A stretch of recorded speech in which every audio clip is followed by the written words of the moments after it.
আসসালামু আলাইকুম, সকলকে আমন্ত্রণ জানাচ্ছি। বলছিলাম যে 30 জন, আরো 30 জন লিস্টে আছেন।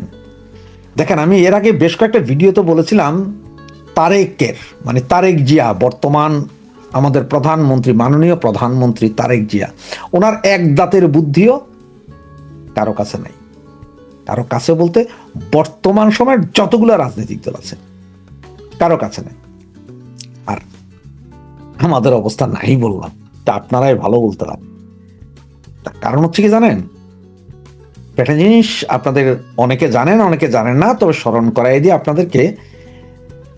জিয়র রহমান মানে তারেক জিয়ার বাবা যখন সর্বপ্রথম ক্ষমতায় আসেন, তখন একদিনে প্রায় 230 জন মুক্তিযুদ্ধের সপক্ষের সেনা কর্মকর্তাদেরকে ফাঁসিতে ঝুলিয়ে মেরেছিলেন। এবং এমনও অবস্থা ছিল যে ওই যে কারা বিদ্রোহ টিদ্রোহ, তারপরে সিপাহী বিপ্লব করে আর কি হত্যা করেছিলেন। এমনও হয়েছিল যে ধরেন একজনের নামে যাবজ্জীবন কারাদণ্ড হয়েছে সামরিক আদালতে, কিন্তু তাকেও নিয়েও ফাঁসিতে তুলে দেওয়া হয়েছে। এরকম অনেক ঘটনা আছে। 220 জন। জিয়র রহমান মারা যাওয়ার পরে বিমান বাহিনী, নৌবাহিনী এবং সেনাবাহিনীর মিলে আরো প্রায় 70-80 জনকে ফায়ারিং স্কোয়াডে মারা হয়েছিল। এইসব ঘটনা আছে, কিন্তু এগুলো সব প্রকাশ করে নাই, কখনো সেনাবাহিনী করে নাই, বিভিন্ন কারণে। সেই জন্যই আপনাকে বুঝতে হবে যে জিয়র রহমান যেমন তড়িৎ বিচার করে, তেমন ওনার মৃত্যুর পরও তড়িৎ বিচার হয়েছে। অনেকে বলেন যে ভাই জিয়া হত্যার বিচার চায় না, কেন বিচার চাইবে কি, ওরা তো আগেই সাফা করে দিচ্ছে। এটা আওয়ামী লীগের মতো না। যেমন 96 সালে আওয়ামী লীগ ক্ষমতায় আসার পরে বঙ্গবন্ধু হত্যাকাণ্ড এই সে এগুলার বিচার করতে করতে ওনাদের 96 সাল থেকে 2001 পুরা গেছে, এরপরে 2008 থেকে 2024 তাও গেছে, এরপরও পরিপূর্ণ করতে পারে নাই। অতিরিক্ত কি ভদ্রতা, আমরা খুব আর আপনারা খুব। তো এখন এই যে তারেক জিয়া আসার পরে আমরা তো অনেকে ভাবছিলাম যে আরে বাবারে বাবা, তারেক জিয়া সব করে দিবে, তারেক জিয়া আমাদের ওই করে দিবে, নিষেধাজ্ঞা তুলবে না কেন তারেক জিয়া। তা আপনাদেরও বলি ভাইয়া, গত 17 বছর ওই যে তারেক, খালেদা জিয়া এদের বিরুদ্ধে সব মামলা হয়েছিল, ওগুলো তুলছিলেন? একটা মামলা উঠাইছিলেন? আপনাদের বিরুদ্ধে সবগুলো তুলছে। এটা সত্য কথা, যেটা এটা একটু শোনার জন্য একটু চেষ্টা করেন, কারণ এগুলো না শুনলে হবে না। আপনি একটু শোনার চেষ্টা করেন, একটু নিজেদের আত্মসমালোচনা করেন। আপনারা তোলেন নাই, তখন যুক্তি কি ছিল? বা এটা তো আমরা করি না, আওয়ামী লীগ করেন। এটা সত্য কথা, হ্যাঁ আওয়ামী লীগ করে না। এগুলো কারা করেছিল? 111 সরকার করেছিল। সুতরাং আমরা কিভাবে তুলব? তার এখন সেম ভাই, আমরা তো কোনো মামলা করি নাই আপনাদের নামে। তত্ত্বাবধায়ক কারণে কতজনে কত রকম মামলা করেছে, সেসব মামলা চলতেছে, আমরা তুলতে যাব কেন? মস্কারি করেন। আপনারা মনে করছেন যে তারেক জিয়া সব করাইবেন না। এখন দেখেন, ওই 111 যারা যারা ঘটাইছিল তাদের মধ্যে 2টারে ধরছে, আরো 30 জন আছে। এই 111 কুশলবিদ যারা আছেন, তারেক জিয়া, খালেদা জিয়ার বিরুদ্ধে মামলা যারা করেছেন সবগুলোরে ধরবে। ডিজিএফআই, সেনাবাহিনী, পুলিশ কর্মকর্তা যতজন আছে, একজনও বাদ যাবে না, একজনও। ওগুলা ধরতে ধরতে আইসা 24 সাল পর্যন্ত আসবেন। এই যে 24-এর 5ই আগস্ট না, এই সরি 24 বলতেছি আপনি, এই 26-এর ফেব্রুয়ারির আগের দিন পর্যন্ত আসবেন। কারা কারা তারেক জিয়াকে বাংলাদেশে ঢুকার জন্য একটু গুটি নেড়েছিলেন, কারা কারা 2008-এর পরে আওয়ামী লীগের সাথে যাইয়া কোরমা পোলাও খাইয়া শেষে যাইয়া আবার 24-এর প্রথমার্ধে যাইয়া আওয়ামী লীগ বিরোধী হইয়া আওয়ামী লীগকে ক্ষমতা থেকে ফেলেছেন, তাদের সকলকে ধরবে না। না না, এর জন্য আবার এটা না যে আওয়ামী লীগের কে ফেলে দিয়েছে এই জন্য না। এরা এতদিন আওয়ামী লীগের সাথে থাকিয়া কোরমা পোলাও খেয়েছিলেন, যদিও যখন বুঝেছেন যে আওয়ামী লীগ পড়ে যাচ্ছে, তখন ওনারা ভোল পেল্টে আসতে জামাত বিএনপি হয়ে যাওয়ার চেষ্টা করছে। এগুলো সবগুলোর ধরবে। তো সবগুলোর মধ্যে সর্বোচ্চ নাম আছে কার জানেন? যেমন মঈন আহমেদ, উনি নাই, এখন ইউএসএ তে আছেন, ডালাসে। এরপরে আমাদের ইউনুস কাকা আছেন না, ডাক্তার ইউনুস আছেন, মাহফুজা নাম আছেন, মতিউর রহমান আছেন, মতিউর রহমান নিজামী না, মতিউর রহমান ওই যে পত্রিকার সম্পাদক, হ্যাঁ। শাইখ সিরাজ আছেন, প্রথম আলো, ডেইলি স্টারের এরা। এছাড়া মাসুদ উদ্দিন, মামুন খালেদ, সাইদ জোয়ারদার, হাসান মাসুদ চৌধুরী, দেবপ্রিয় ভট্টাচার্য, বদিউল আলম মজুমদার, এরা সকলেই এই লিস্টের মধ্যে কিন্তু নাম আছে। এখন আপনারা হয়তো বলতে পারেন ভাই দেবপ্রিয় ভট্টাচার্য বা মজুমদার এরা কি করলো? এরা 111-এর যেমন কুশলীবিদ ছিল, এরা ঠিক এই 24-এর পরে আগে পরে আইসা সেম কাজটাই করছে। মানে 111-এ যারা করছে তারাই আবার এইদিকে আইসা একই কাজ করছে। এর ভিতরে অনেক ডিজিএফআই এর পরিচালক থেকে শুরু করে মহাপরিচালক একজন তো ধরা গেছে, এরকম আরো কয়েকজন ধরা খাবে। সেনা অফিসার, গত 18 বছরের সেনা অফিসারের অনেকেই ধরা খাবে, এবং এগুলো সব এখন গোয়েন্দা নজরদারিতে আছে। এবং ওই যে বলা হয় যে কিচেন ক্যাবিনেট ডাক্তার ইউনূসের যে 7-8 এদের অনেকেই ধরা খেয়ে যাবেন। ডাক্তার ইউনূস অবভিয়াসলি পড়বে, কারণ 2008-এর মানে 111-এর সময়কার কুশলীবিদ ডাক্তার ইউনূস ছিলেন, এবারও ছিলেন। সব দিক বিবেচনায় উনিও যাচ্ছেন। তো এ ধরনের লোক আছে প্রায় 30 জন।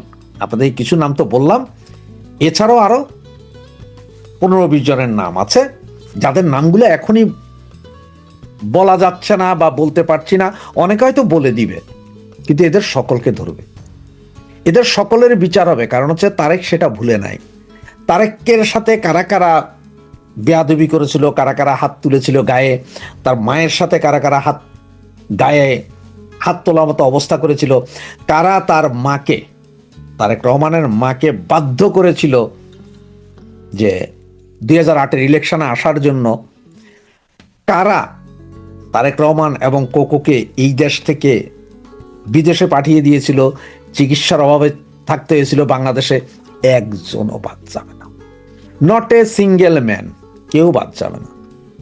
অনেকে মনে করতে পারেন এখন, যারে ভাই আমরা তো আচ্ছা তখন করলেও পরবর্তীতে আইসা তো আমরা আওয়ামী লীগের সাথে একটু ঠিক ছিল সমঝোতা, কিন্তু এই আওয়ামী লীগ সরকারকে ফালানোর পেছনে তো আমাদের অবদান ছিল।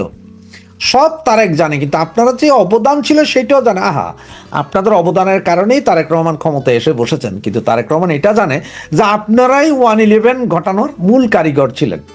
সুতরাং আপনারা এখন শেখ হাসিনারে ফালাইছেন না কারে ফালাইছেন সেটা দেখার বিষয় নেই। কত হচ্ছে তারেক জিয়া জানে যে সাপের বিষই হয়, এরে ফালাই দিতে হবে। সাপের বিষ গিলা ফালাইলেও যেমন মারা যায়, সাপ কামড়াইলেও মারা যায়। সুতরাং আপনাদের মারতে হবে, মরবে। তো জানি না যে এইভাবে এ সবগুলোর ধৈর্য বিচার কতদিন চলে।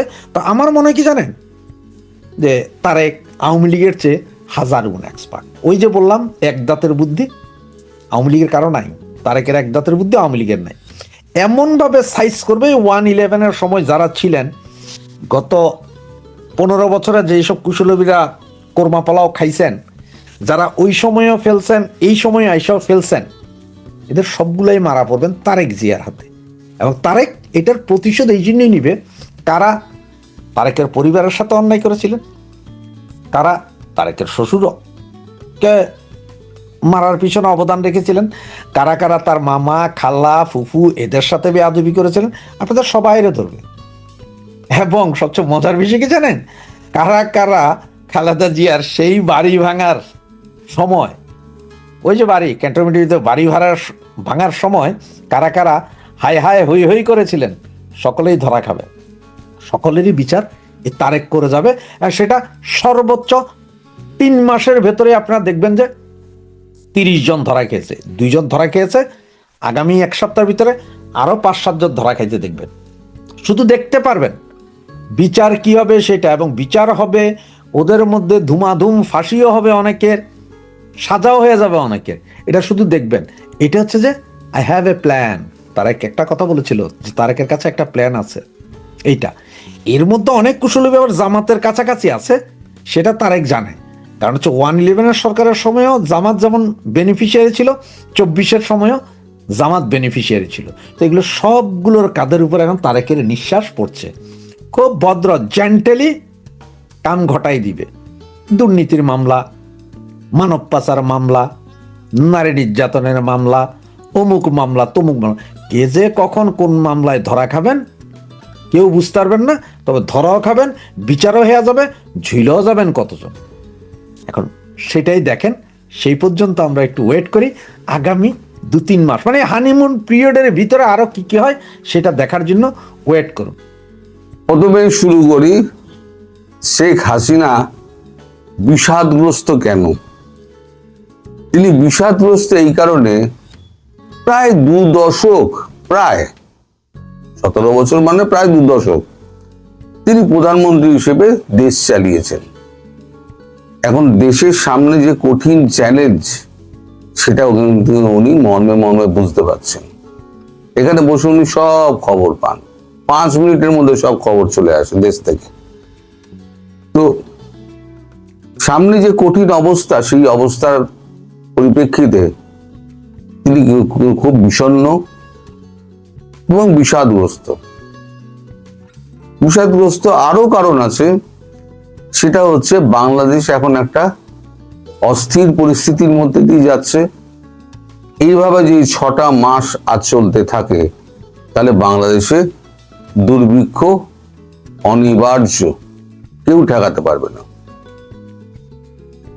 এরকম আরো প্রসঙ্গ রয়েছে, আমি সেই প্রসঙ্গগুলো বলে গেলে এখন ভিডিও অনেক লম্বা হয়ে যাবে, আপনাদের আমি ধৈর্যচ্যুতি ঘটাতে চাই না।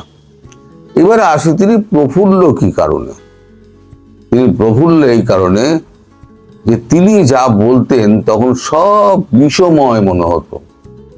তিনি স্বৈরাচারী, তিনি বাংলাদেশকে ভারতের হাতে বেঁচে দিয়েছেন, তিনি একেবারে টনে টনে গ্যাস একেবারে বাংলাদেশকে ভারতকে পাচার করে দিচ্ছেন বাংলাদেশ থেকে। এরা হাজার অভিযোগ।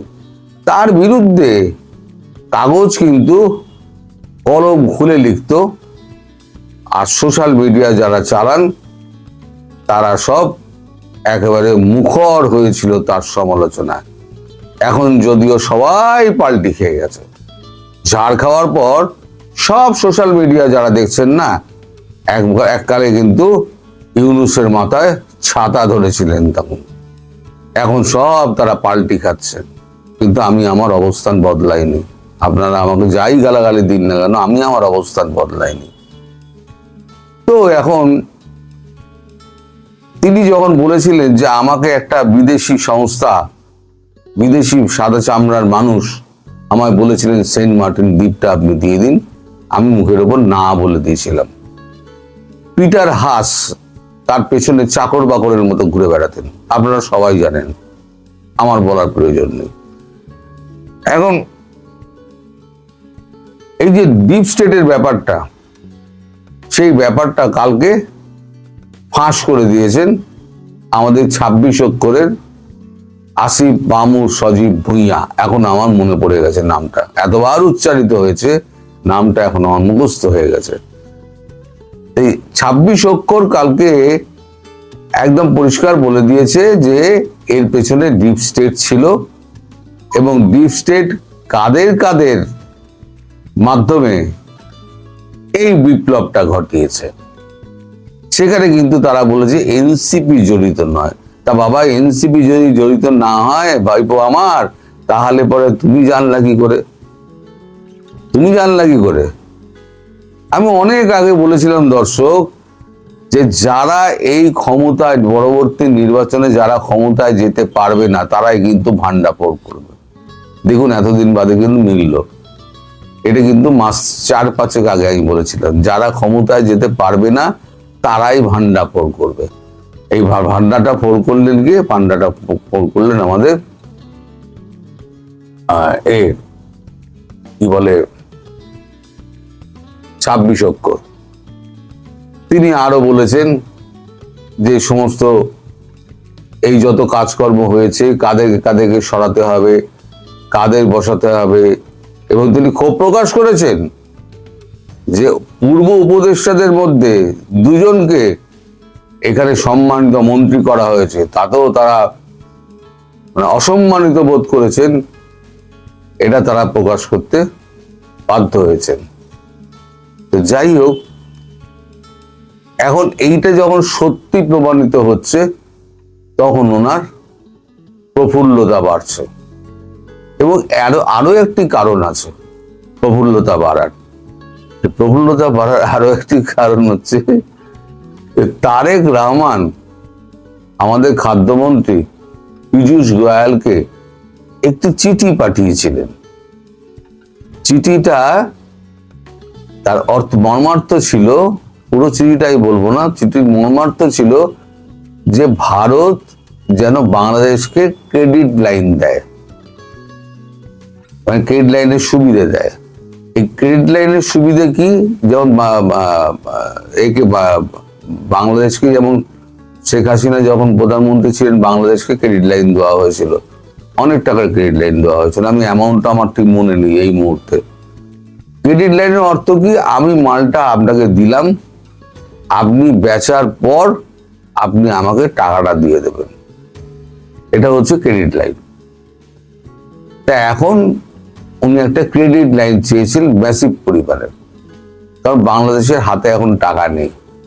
কিন্তু ভারত তো এখন তো দেবে না, ভারত দেবে না এই কারণে যে ভারতের সঙ্গে এখনো সেই সম্পর্ক গড়ে ওঠেনি।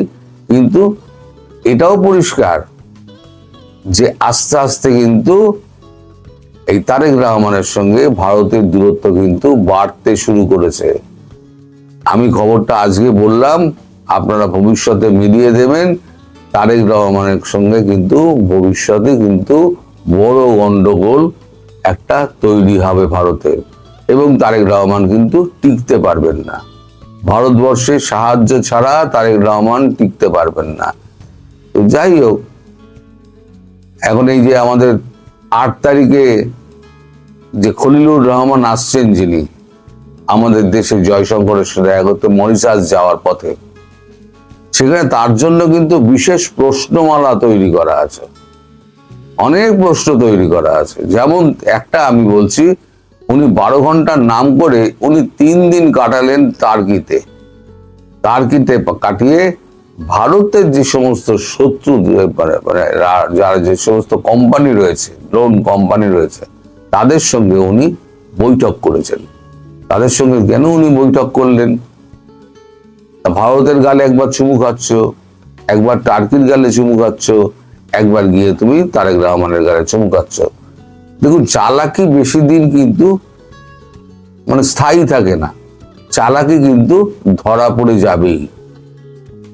এখন তার সেই প্রশ্নের সমস্ত উত্তর দিতে হবে তাকে। আর যদি তিনি না আসেন, এড়িয়ে যান, সেটা আলাদা কথা। কিন্তু উনি পররাষ্ট্রমন্ত্রী হিসেবে উনি দেখা করতে চেয়েছিলেন, এবং ভারতের পররাষ্ট্রমন্ত্রী জয়শঙ্কর তিনি দেখা করতে চাইছেন এবং প্রস্তাবে সায় দিয়েছেন। তখন তিনি না যদি আসেন, তাহলে ভবিষ্যতে আর দেখা পাবেন না, মরে গেলেও আর দেখা পাবেন না। এখন প্রফুল্লতার আরো একটা কারণ হচ্ছে এই যে খাদ্যমন্ত্রীকে যে চিঠিটা দিয়েছিল ক্রেডিট লাইনের জন্য, সেটা পত্রপাঠ নাকচ করে দেওয়াতে তিনি অত্যন্ত খুশি। তিনি জানেন যে দেশবাসীকে অনেক কষ্টের মুখে পড়তে হবে, তিনি জানেন।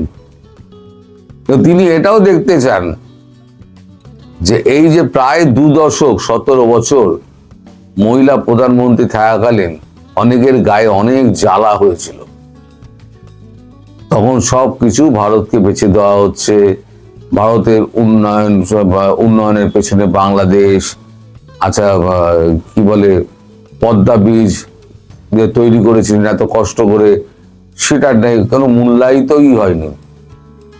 ওটা নাকি অকেজো, ওটা করার কোনো দরকার ছিল না। কিন্তু প্রধানমন্ত্রী শেখ হাসিনা কিন্তু বুঝেছিলেন যে দেশকে এগিয়ে নিয়ে যেতে গেলে সেটা হচ্ছে আগে রাস্তাঘাট ঠিক করতে হবে, দূরত্ব কমাতে হবে, যেটা ভারত করে। তো এখন